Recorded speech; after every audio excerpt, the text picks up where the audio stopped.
I called off a $70,000 wedding 5 days before it happened, after my fiancée slid me a contract from her parents. 5 days before the wedding, she pushed a legal document across the kitchen table like it was nothing. I called off a $70,000 wedding 5 days before it happened, after my fiancée handed me a contract from her parents. Hi, I'm Jake. I'm 35. And last week I pulled the plug on a $70,000 wedding with less than 5 days on the clock because my fiancée tried to sell off 20% of my company to her parents. 5 days. That's how long Claire gave me to prove I was serious about building a future together. Her words, not mine. But it wasn't about love. It wasn't about commitment.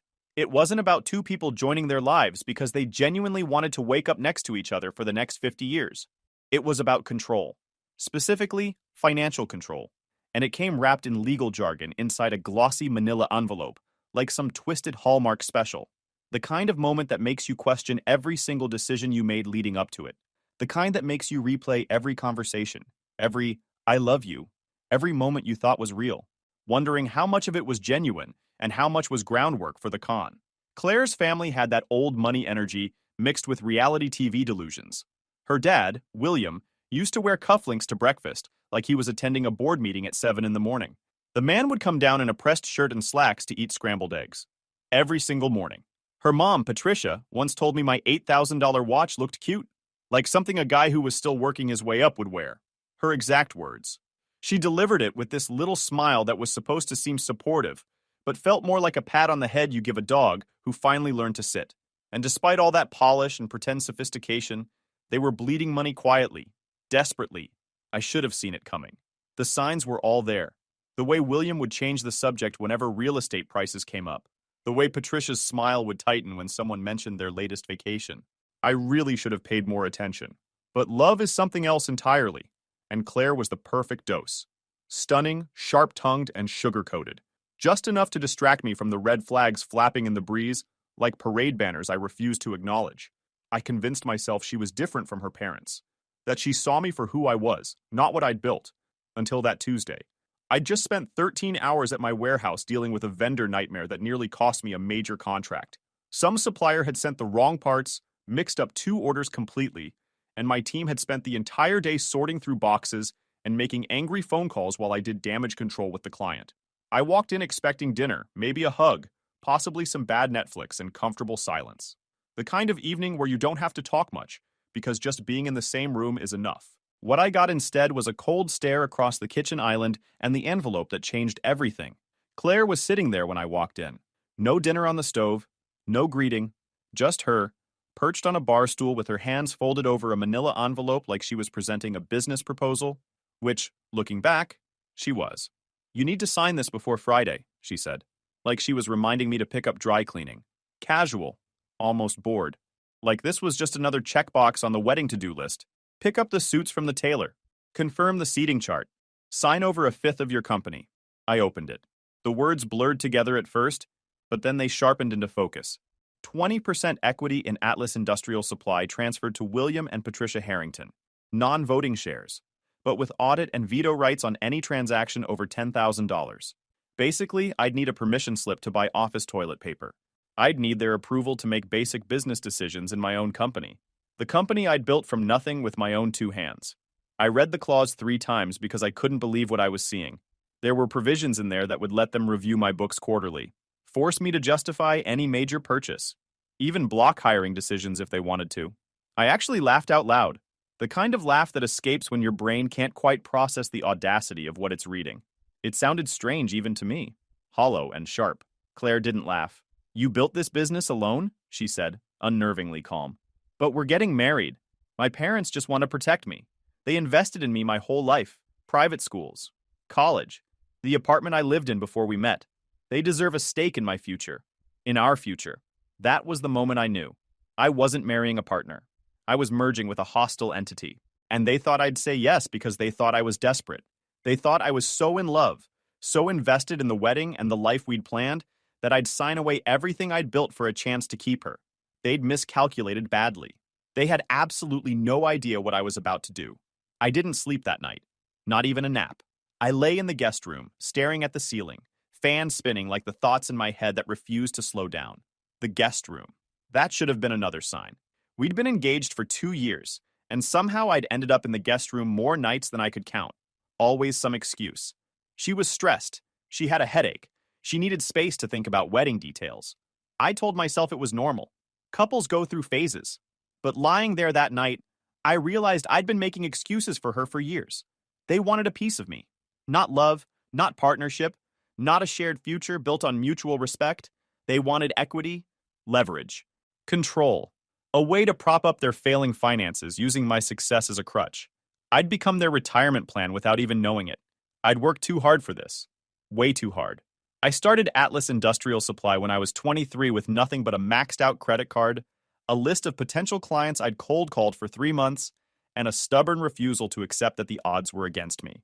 I'd been selling industrial equipment and safety supplies out of a rented storage unit with no heat in winter, no ventilation in summer, and a flickering fluorescent light that gave me headaches every single day. The landlord was a guy named Hank, who smoked cigars inside even though there were no smoking signs everywhere. He didn't care. Nobody cared about that place. The unit was so small I had to organize inventory by stacking boxes on top of each other and memorizing where everything was. One wrong box and the whole system collapsed like dominoes. I made that mistake twice in the first month.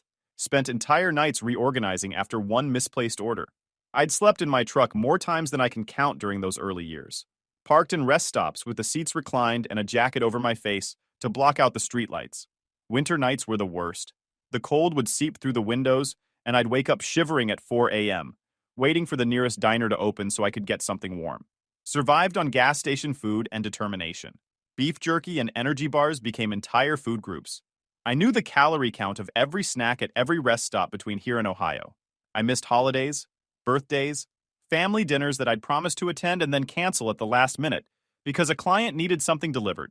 I even missed my brother's funeral once because I was trying to close a deal that would keep the company alive for another month.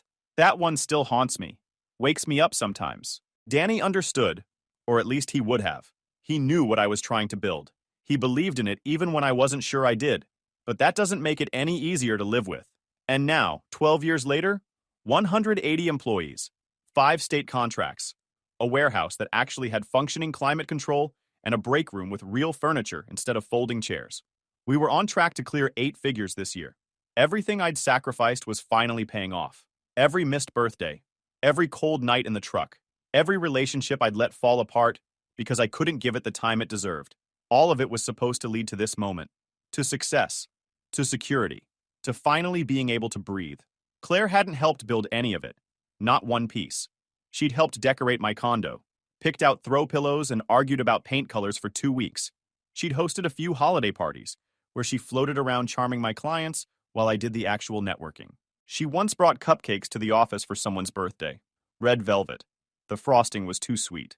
If that counts as sweat equity, I guess I missed the memo explaining how that works. I called Leah the next morning. Not just any attorney. Leah Sherman, my college friend turned corporate attorney, the woman who once sued a hedge fund and made them apologize publicly. Twice. Different lawsuits. Different funds. Both times they thought they could steamroll her. Both times they learned otherwise. She had a reputation for being absolutely ruthless when someone tried to pull something shady, and she loved every second of it. I'd seen her in depositions. She'd smile at opposing counsel like a shark that just smelled chum in the water. She didn't say a word when I dropped the contract on her desk. Just took it, put on her reading glasses, and started scanning. Her office was cluttered with case files and legal books, but she knew exactly where everything was. After about 5 minutes, she leaned back. Her face did that slow smile she does when she smells blood in the water. Clause 4, she said, tapping the page with her pen. They get veto power over your expenses. You couldn't buy office supplies without asking Daddy Warbucks for permission. And look at this language here. Material business decisions require unanimous consent of all equity holders. That's not just veto power. That's operational control. And the shares? I asked, already knowing the answer was going to make me sick. They're structured in a trust, with asset shielding. You'd never get them back. Not without a legal battle that would cost you more than the shares are worth. And even then, the way this is written, they could tie you up in court for years. Whoever drafted this knew exactly what they were doing. My stomach dropped. So what do I do? Leah leaned forward, eyes sharp. You act, but not yet. They gave you a deadline, right? Friday? Use it. Stall. Smile. Make them think you're weak. Make them think you're considering it, that you're scared of losing the wedding, losing Claire. Then we hit back with evidence. Hard evidence they can't spin or explain away. She passed me a legal pad. Let me be clear. This isn't a prenup argument. This isn't cold feet or wedding jitters or a disagreement about finances. This is a corporate hijack wrapped in wedding paper. She's not your fiancée anymore. She's a front for a takeover. The wedding was just the delivery mechanism. It hit me then. Claire never wanted a marriage. She wanted an acquisition, and I was the target company she'd been grooming for years. Every date, every kiss, every conversation about our future. All of it was due diligence. Thursday night, Claire invited me to dinner at her parents' estate to clear the air. She brushed my cheek with her hand like I was a child throwing a tantrum over something trivial. Her touch felt different now, calculated. Let's just talk it through, she said softly. Everyone's a little emotional right now. The wedding's so close, and stress makes people say things they don't mean. My parents just want what's best for both of us. I smiled, nodded, told her I was strongly considering the offer, and that I just needed to understand the details better. That I wanted to hear from her father directly about his vision for how this would work. She beamed, kissed me like I'd just agreed to buy her a private island. The act was so convincing I nearly forgot she was orchestrating a corporate coup with her parents in the dining room. But I noticed the way her eyes flickered when I agreed. Relief, like she'd been holding her breath waiting for me to fold. So I did what Leah told me to do. I played the part. I wore a wire. Not some fancy recording device from a spy movie. Just my phone recording in my breast pocket. Full battery. Screen off. Microphone pointed outward. It buzzed softly against my ribs while I shook William's hand and told him I appreciated the opportunity to discuss everything like reasonable adults.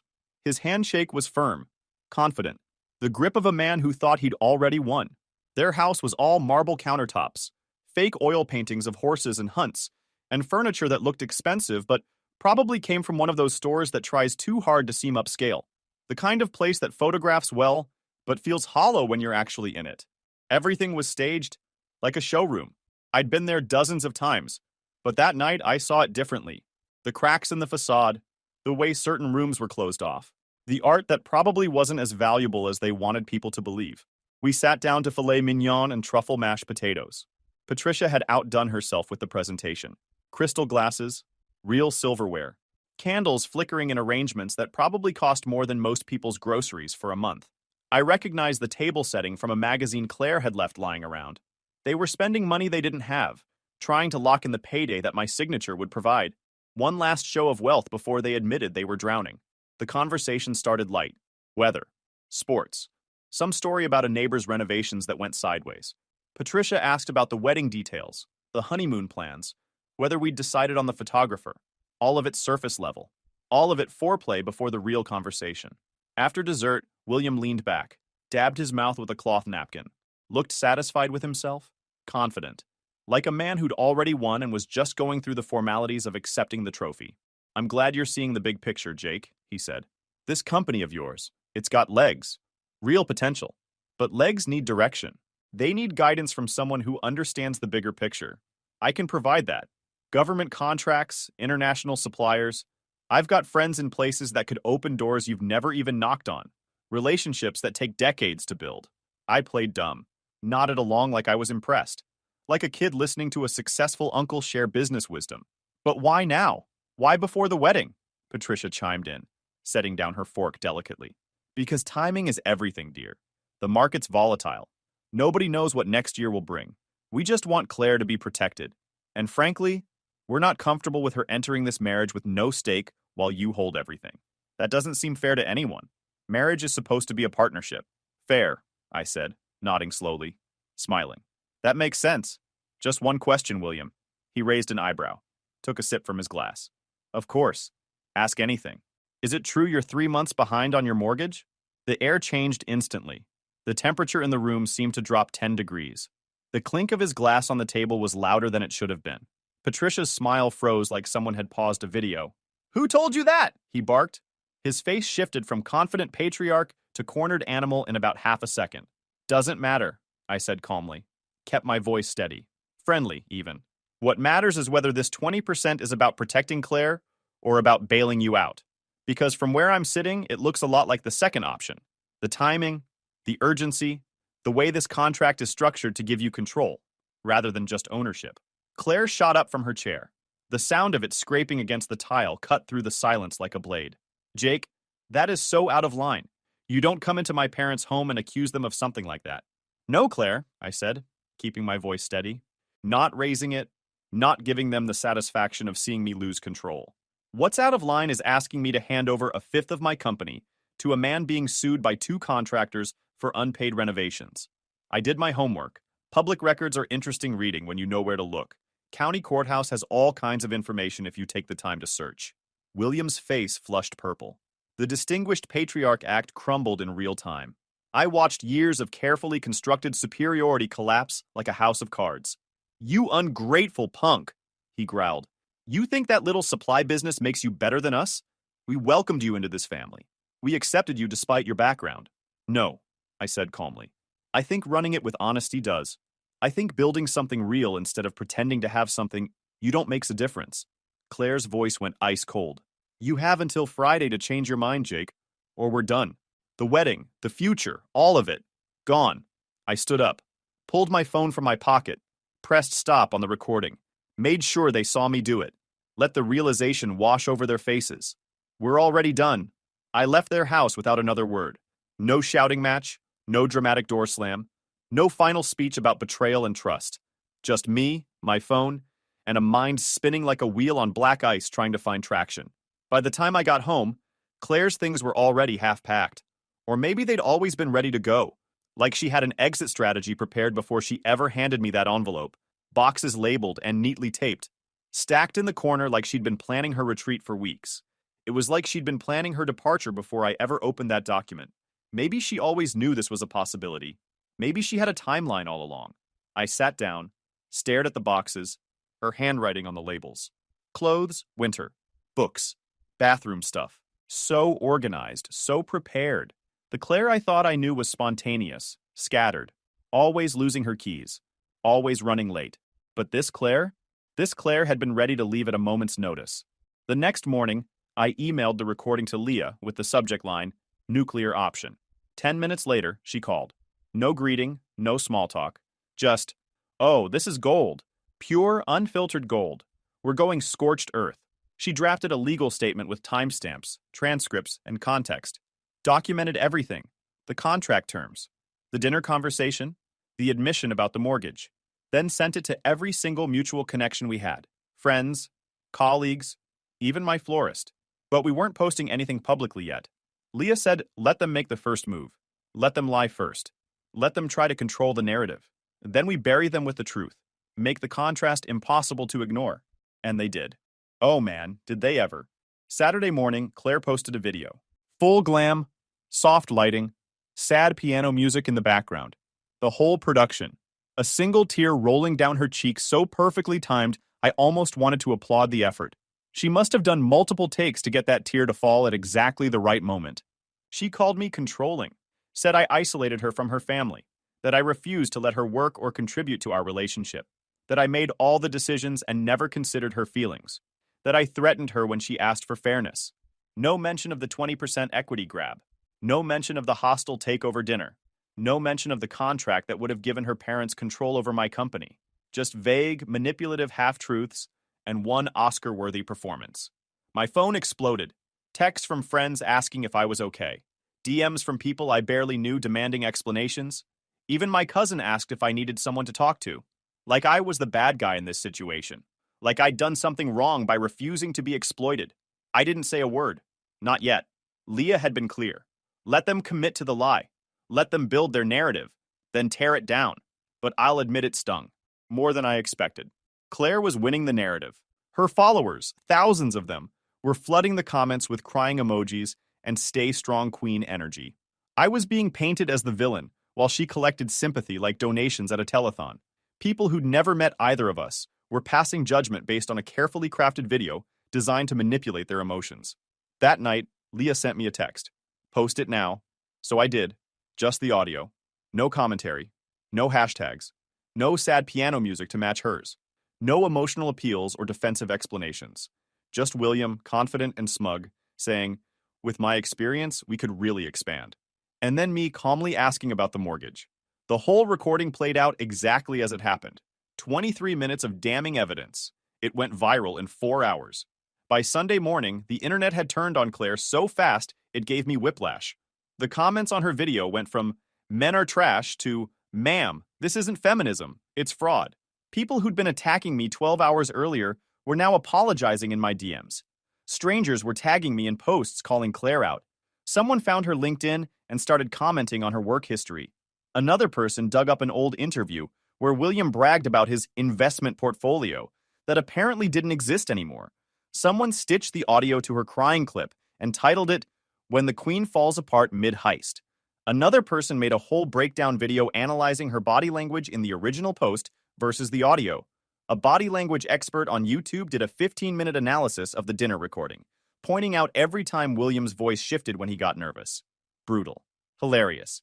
Also deeply satisfying in a way I didn't expect. The memes started rolling in.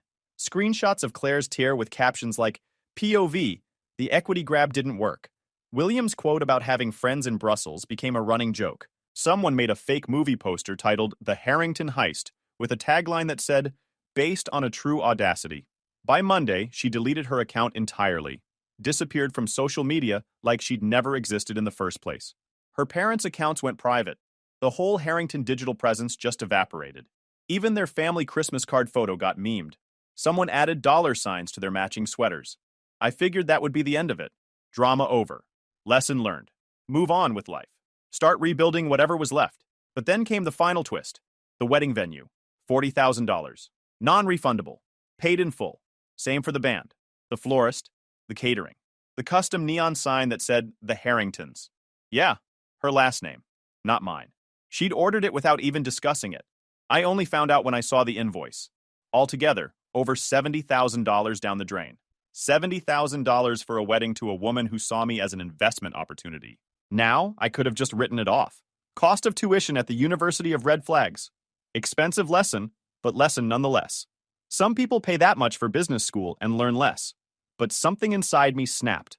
Not out of pettiness, out of principle, out of a refusal to let all that money just evaporate into nothing, while the people who tried to exploit me walked away clean.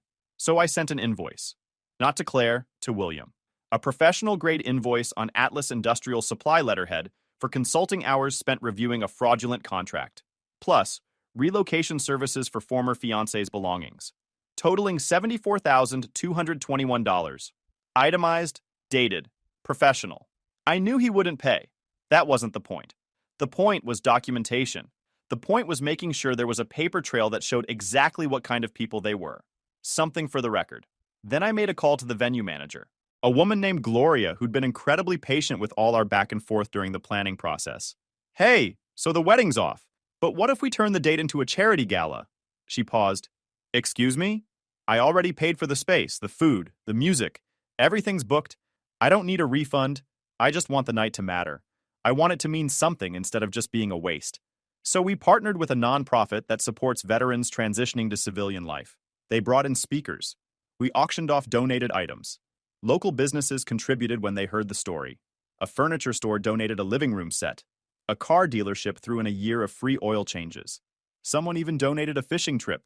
We raised $50,000 in one night, more than anyone expected, more than the wedding would have cost if you didn't count the emotional damage. I stood on the same stage where I was supposed to say vows and handed a check to a Marine named Kevin who'd lost his leg overseas. Afghanistan, 2 tours. He told me his story before the event started, how he'd come back different, couldn't sleep, couldn't hold a job, how the transition to civilian life almost broke him, how programs like this one kept him going when everything felt impossible, gave him structure, gave him purpose, helped him find work and housing when nobody else would take a chance on him. His handshake was firm. His eyes were clear. He thanked me 3 times, and I told him he didn't need to thank me once, that he'd already done enough for all of us, that this was the least I could do. The venue manager, Gloria, told me later it was the best event she'd ever hosted, said she wished more canceled weddings ended like this one, said most people just eat the deposit and complain. I told her complaining wasn't really my style. I thought that would be it. Redemption arc complete. Reputation restored. Move forward with life and try to forget the whole mess. Then the letter came. No return address. Just my name written in handwriting I recognized instantly. Claire. The loops in the letters. The way she crossed her T's. I'd seen that handwriting on birthday cards and grocery lists and notes left on the kitchen counter. I stared at it for a long minute before opening it. Curiosity won over caution. Inside, no threats. No manipulation. No legal language. Just a short, surprisingly human note. Jake, I miss you. You were right. My parents were wrong. I'm staying at a friend's place now. I left them. Finally walked away from all of it. I just don't know who I am without all that noise. Can we meet? No contracts, no pressure, no parents. Just us. Coffee somewhere neutral.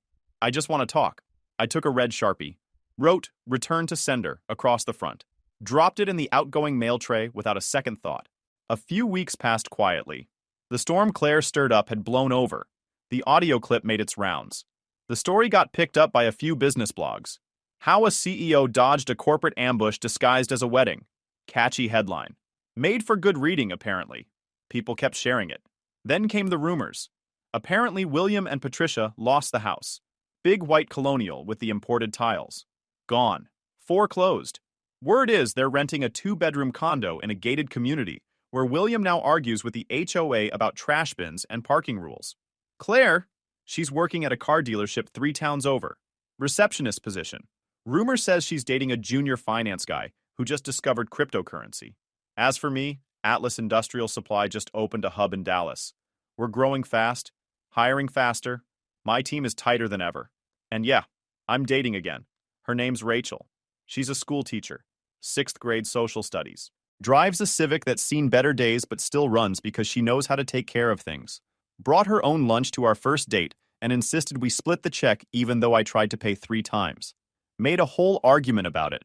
She doesn't know anything about industrial equipment supply. Couldn't tell you the difference between a safety harness and a fall arrest system.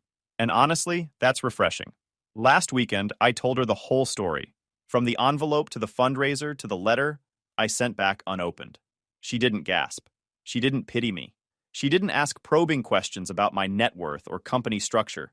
She just looked me in the eye and said, "Well, you're clearly not boring." 6 months after the canceled wedding, I finally did something I'd been putting off for 12 years. I flew home, rented a car, drove 40 minutes to the cemetery where they buried my brother Danny. I hadn't been there since the day after the funeral. The day I left early because a client called with an emergency order. I'd told myself I'd go back. Every year I'd tell myself the same thing. And every year something came up. A contract, a deadline, an excuse. The cemetery was quiet. Just me and the groundskeeper mowing somewhere in the distance. I walked past rows of headstones until I found his. 3rd row from the oak tree. Just like I remembered. The headstone was simple. Just his name, the dates, and a line our mom picked out. Gone too soon, loved forever. I stood there for a long time. Didn't say anything at first. Just let the silence sit. Let it press against my chest until I couldn't hold it anymore. Then I told him about the scholarship. About Claire. About Rachel. About the company hitting 8 figures and the warehouse in Dallas. I told him about the viral audio and William's bankruptcy. Told him everything I'd been saving up for 12 years of missed visits. The wind picked up while I was talking. Rustled the leaves in the oak tree. Probably just weather. But I'd like to think he heard me. I'd partnered with 3 high schools and a community college. The Danny Grant. Full tuition, tools, and mentorship for kids who wanted to work trades. Kids like us. Kids who grew up without money or connections. Kids who'd never get a handout but would outwork anyone if you gave them half a chance. The applications had already started coming in. Hundreds of them. Kids with stories that hit you right in the chest. One kid wrote that he'd never owned anything with his name on it. He wanted to start with a work uniform. Something that said he belonged somewhere. Another said she walked 2 miles to class every day because she didn't have a car. Never missed a day. Never complained. She wanted to learn to fix engines. Maybe build one someday.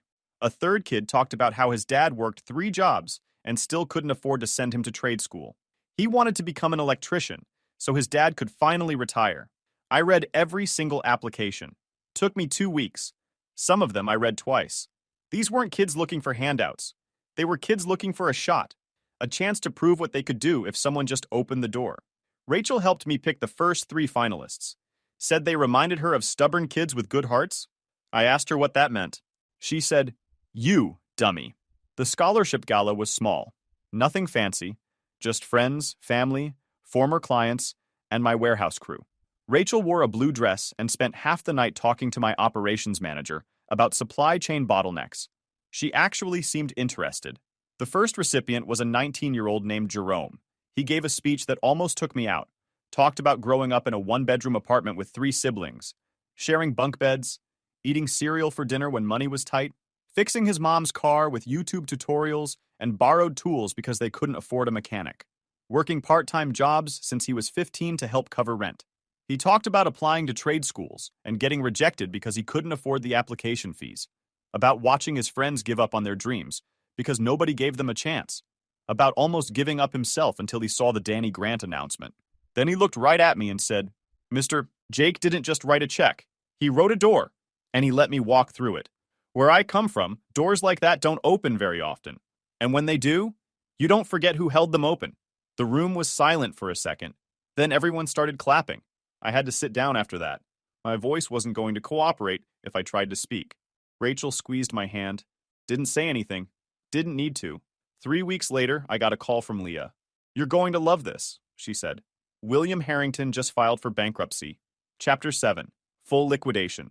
The house, the cars, the fake oil paintings, all of it going to auction. I didn't say anything for a second. Let it sink in. "They tried to fight it," Leah continued. "Hired some cut-rate attorney to argue they had assets overseas. The judge didn't buy it. Turns out those friends in Brussels William bragged about? They don't exist. Never did. The whole international business network was smoke and mirrors. And Claire? Moved to Arizona. Apparently she's selling timeshares now. Lives in a studio apartment in Scottsdale. A far cry from the marble countertops." I laughed. Actually laughed. Not out of spite, just at the sheer absurdity of how it all played out. A year ago, they were planning to take 20% of my company. Now they were liquidating furniture to pay off creditors. "One more thing," Leah added. "Remember that invoice you sent him? The $74,000 one? Yeah? He listed it as a creditor claim in the filing, which means it's now part of the public bankruptcy record. Forever. Anyone who looks him up will see that he owed you money for, and I quote, consulting services related to fraudulent contract review. His attorney tried to get it removed. Judge said no. It stays." I smiled. "That's beautiful. I thought you'd appreciate that. The man who tried to steal 20% of your company now has a permanent public record showing he owed you money for trying to scam you. That's what we call poetic justice." Last month, Rachel and I took a weekend trip. Cabin upstate. No cell service, no spreadsheets, no emails pinging at 2 a.m. about delayed shipments or vendor issues. She brought puzzles. I brought a book I'd been meaning to read for 3 years. Finally cracked the spine. The place was buried in pine trees. One of those old wooden cabins with a porch that creaked when you walked on it. A fireplace that actually worked. No TV, no Wi-Fi.